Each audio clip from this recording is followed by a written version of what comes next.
Hello guys, magandang araw. Ngayon ay araw ng Friday. Wala tayong biyahe ito. May nakita tayong sira. Kaya gawin natin.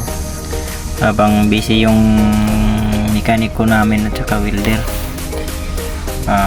Ako muna yung tetera. Hindi tayo professional nito guys. Na welder or mekaniko man tawag dyan.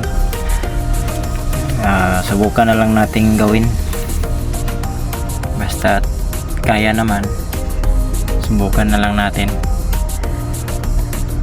Ito guys, kinating ko yung pin niya kasi wala na nga siyang bushing. Papalitan ko pala ng bushing na bago yan, yung torque rod niya. Puro lang din kasi naka-welding lahat yan, yung pin ng torque rod. Yun ba yun? Ganun ba yun pagbasa? Ayan guys, tira natin, napakakunat niyan kasi nga hindi tayo veteranong latero o tawag nito welder. Trying hard lang guys, yun lang.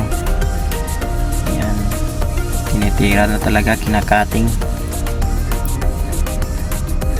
pinuputol yan yung mga naka-welding, kinakating ko yan.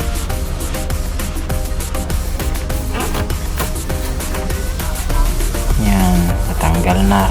So ngayon lalagyan na natin ng bushing. Yan, ginadjak na guys, jack lang, tapos ipatong sa para makatagos yung bushing. Mano-mano lang guys para matapos at makabiyahe na ulit pag may biyahe. Nagawa ko pala to guys dahil ngayon wala kaming biyahe. Yan, nasa likod yung unit natin. So ayun na, subukan natin tong panibagong pin. So ayaw pumasok. Yan, gali nakaharang sa kabila. Ayaw, medyo maliit ata yung butas. Lakihan natin. Kasya lang yung papalit natin na pin.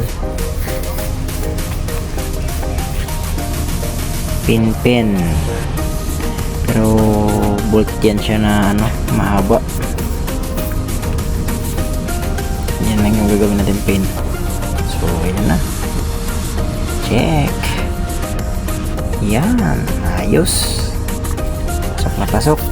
So ayun, gagawa tayo ng washer sa gitna kasi maluwag yung holder. Yan, ayan siya.